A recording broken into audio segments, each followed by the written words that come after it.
The studio lights hung heavy as Mary Trump stepped into the spotlight, her expression calm, but carrying the weight of years of painful truth.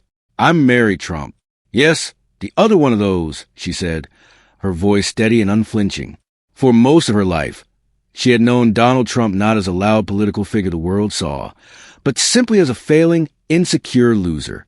And now, she was once again warning the country that the man currently wrecking the nation from the Oval Office was far more dangerous than most people understood.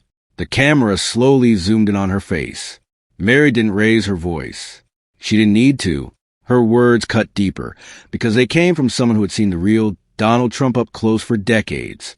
She told the audience that the version of her uncle they watched on television, the loud, confident strongman, was nothing but a carefully built performance. The most dangerous thing about him, she said, wasn't his anger or his massive ego. It was the deep fear he had behind both of them. Mary leaned forward slightly, her eyes sharp. Donald, she explained, had built his entire life around appearing powerful, because deep down he could not survive being seen as weak. That insecurity followed him into every relationship he ever had, including his marriage to Melania. The room grew quieter as she spoke, the weight of her words settling over the audience like a cold shadow. Deep down, he's a very insecure person, Mary said. He's very afraid. She described a man who needed constant praise, constant loyalty, and constant reassurance just to function. According to her, Melania learned early on that silence gave her more power over him than affection ever could.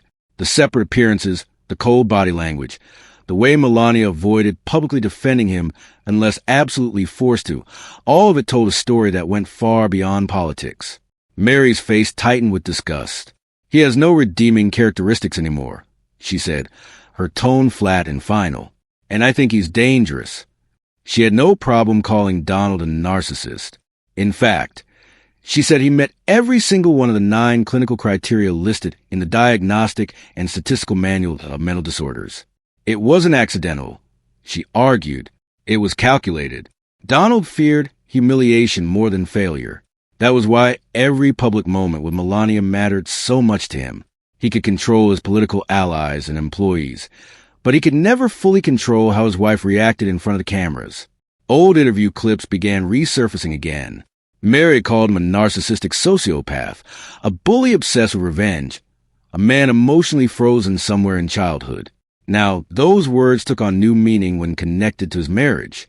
She explained that Donald measured love the same way he measured business, through loyalty and usefulness. The moment someone stopped feeding his image, he became resentful, paranoid, and desperate to regain control. Viewers started rewatching old footage with fresh eyes. The hand swats from Melania, the visible frustration, the long disappearances from the campaign trail. Mary implied those moments revealed far more than any official statement ever could. She went even deeper, breaking down the clinical picture.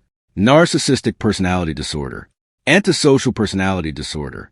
If Donald were ever willing to sit through real psychological testing, the results, she suggested, would be unmistakable. George Conway added fuel to the fire, saying Trump's entire public identity depended on domination. The second he lost even slight control, he spiraled emotionally. Robert De Niro had called him deeply insecure and incapable of handling criticism from people close to him because it shattered the illusion he tried so hard to project.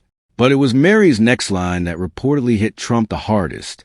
She said Donald did not understand real relationships because every relationship in the Trump family had been transactional from the very beginning, built on fear, manipulation, and competition instead of genuine affection. Melania, according to Mary, understood that system better than anyone. She learned how to survive inside it by emotionally stepping away while staying publicly attached to the brand. Mary's voice carried quiet authority as she explained that Trump mistook distance for loyalty. As long as someone stayed physically near him, he convinced himself they were still on his side, even when emotionally they had checked out years earlier. That was why he reacted so aggressively whenever questions about Melania surfaced. The image of the perfect marriage was politically useful, especially to supporters who saw family optics as proof of strength and stability.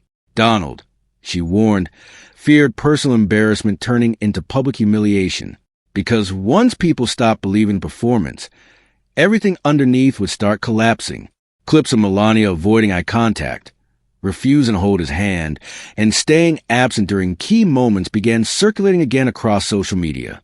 Commentators connected the dots directly to Mary's revelations. Trump allies rushed to dismiss her words as family bitterness. But Mary kept pushing harder. The real danger, she said, wasn't just Donald himself. It was the entire machinery built around protecting his fragile image at all costs. People close to him often stayed silent not because they admired him, but because they understood exactly how vindictive and cruel he became toward anyone who publicly broke ranks. The studio lights caught the serious expressions on the faces of everyone listening. Mary Trump had done it again, pulled back the curtain on the man the country thought it knew. What she revealed was not just family drama. It was a warning about a deeply insecure, dangerous personality sitting in the most powerful office in the world, still driven by the same childhood fears that shaped him decades ago. And as the cameras faded, her words continued to echo long after the broadcast ended.